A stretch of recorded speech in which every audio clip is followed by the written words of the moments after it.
Bienvenidos a este nuevo módulo de microeconomía para economistas. En esta oportunidad vamos a estudiar todo lo referido a tecnología. Vamos a definir una tecnología de producción al proceso que nos permite transformar insumos o factores de producción en un bien final.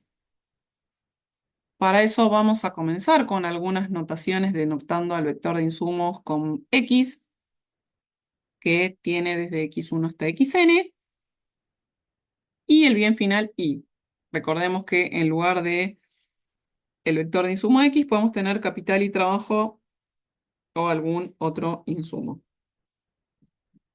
Vamos a tener entonces que esta tecnología limita las posibilidades de producción de la firma, ya que nos va a establecer cuál es la cantidad final posible, dada la cantidad que elijamos de insumos.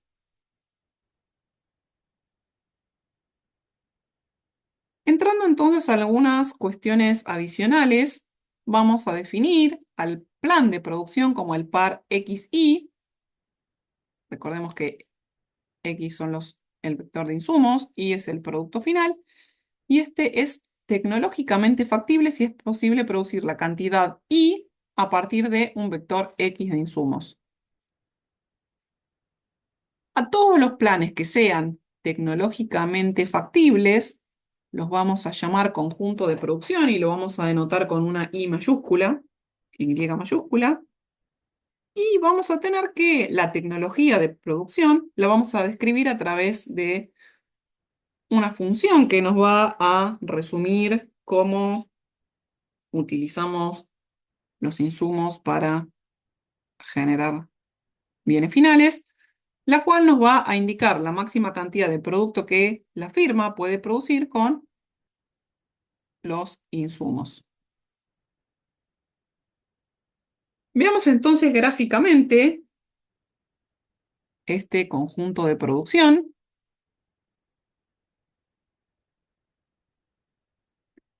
Si tenemos un solo factor, vamos a ver que es una función cóncava. Siempre que nos ubiquemos sobre la línea gris oscuro, vamos a estar cumpliendo la desigualdad que se encuentra arriba con igualdad, es decir, que Y va a ser igual a f de x. Toda el área que esté sombreada en gris va a ser un área factible, pero va a ser denotada con el menor. Y lo que nos va a estar mostrando es que si bien vamos a poder producir, no vamos a estar produciendo lo máximo.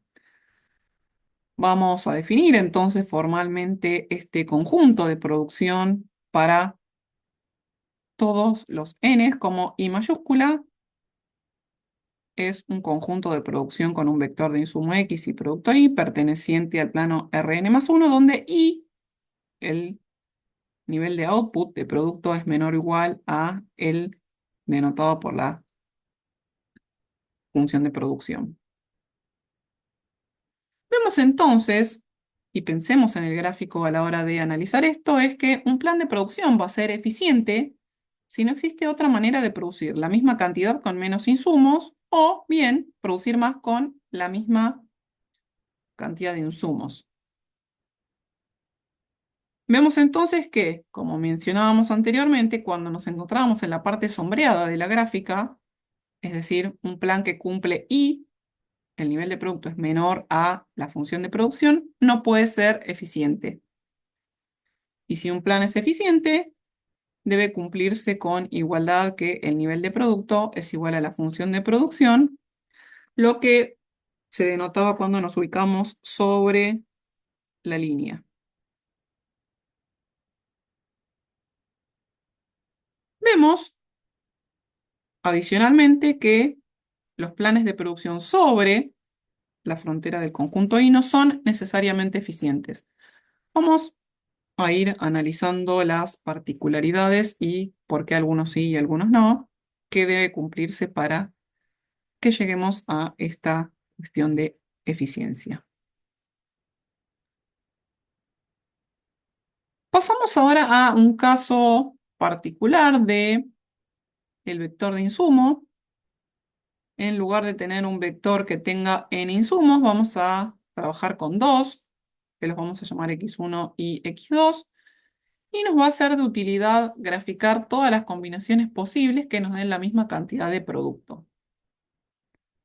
Estas combinaciones son las llamadas isocuantas, porque nos van a dar combinaciones de insumo que a través de la tecnología nos van a dar la misma cantidad de producto.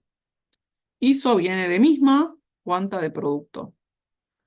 Análogamente, cuando pensamos en todo lo relativo a la teoría del consumidor, teníamos nuestras curvas de indiferencia. Entonces, dado que conceptualmente son muy similares, no vamos a trabajar todos los axiomas nuevamente, sino que estos se van a cumplir para las isocuantas de la misma manera que se cumplían para las curvas de indiferencia. Matemáticamente, entonces, estas isocuantas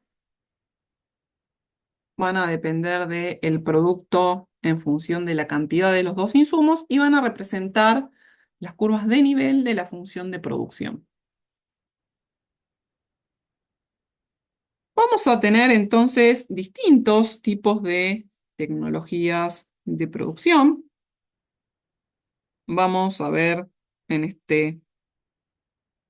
esta oportunidad tres casos más tradicionales. El primero tenemos una tecnología de tipo Cobb-Douglas, donde las isocuantas son convexas al origen. Aquí tenemos entonces que f de x1, x2 es A, que representa la tecnología, por x1 elevado al alfa, x2 elevado a la beta, con alfa y beta positivos. En el segundo gráfico tenemos isocuantas para insumos que son sustitutos perfectos. En este caso son rectas. Y la función de producción va a ser AX1 más BX2, con A y B también positivos.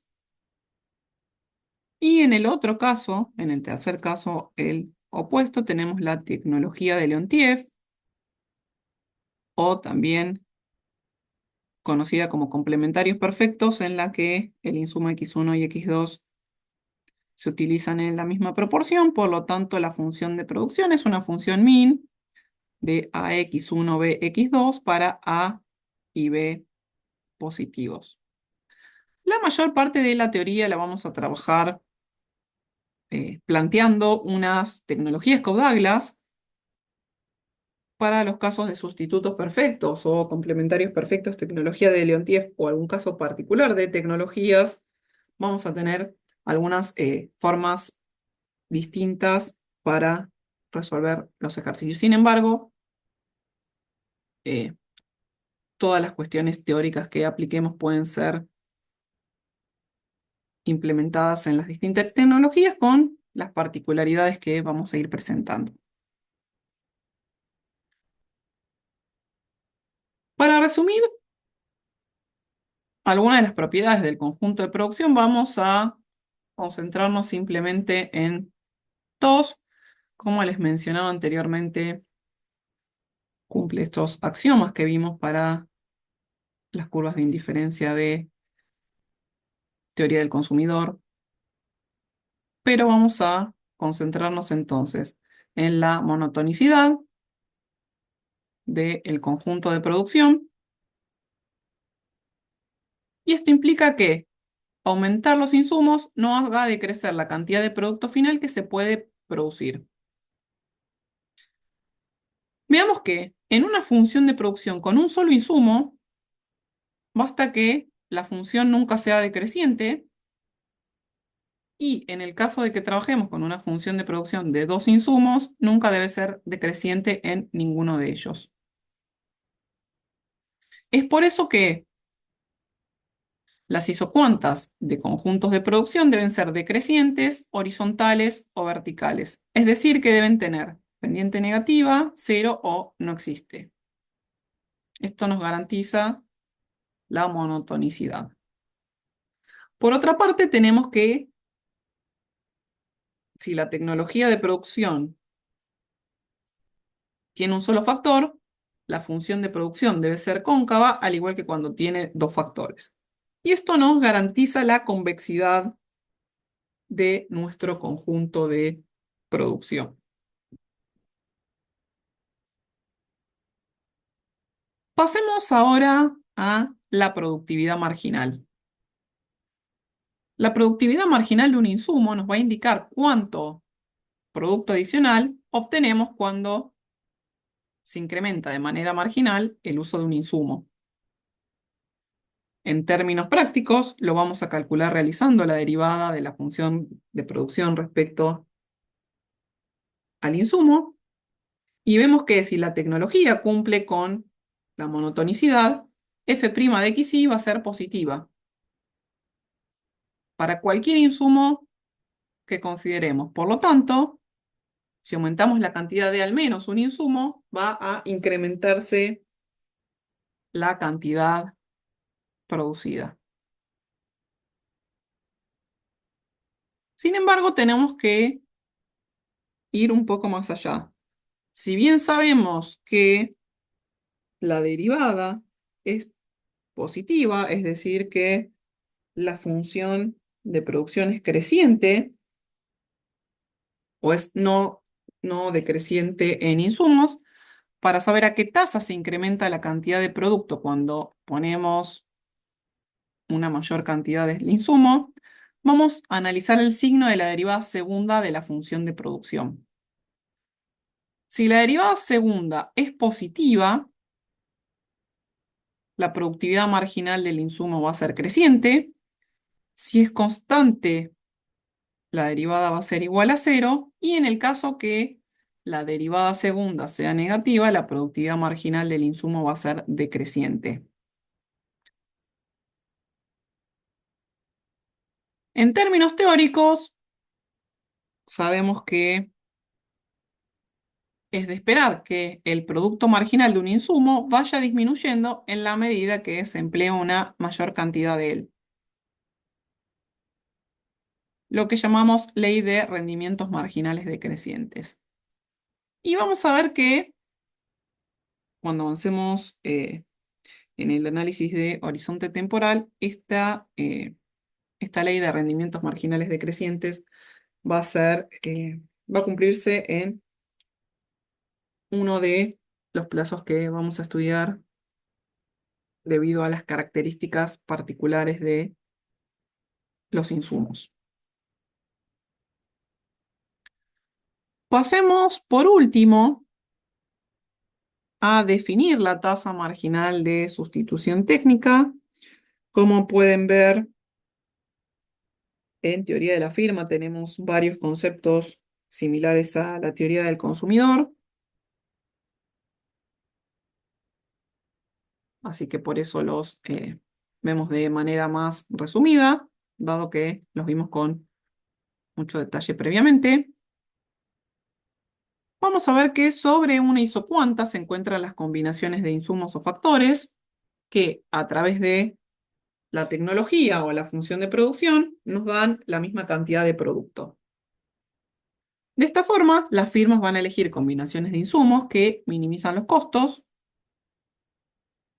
Además, sobre la isocuanta, las empresas van a enfrentar el costo de oportunidad de elegir usar un insumo, decidiendo usar marginalmente menos del otro, manteniendo constante la cantidad producida. A este intercambio o a este costo de oportunidad que tiene usar más de un insumo y usar menos del otro, manteniéndonos con el mismo nivel de producciones, lo vamos a denominar la tasa marginal de sustitución y va a ser la pendiente de la curva de isocuanta.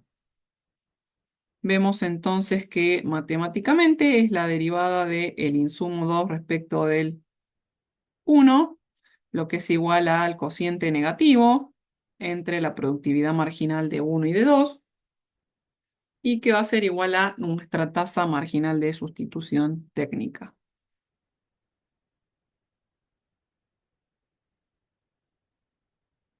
Hasta aquí entonces todo por este módulo. Espero que haya sido de su utilidad y nos estamos viendo en la próxima para continuar el estudio de teoría de la firma. Que estén muy bien y hasta luego. Muchas gracias.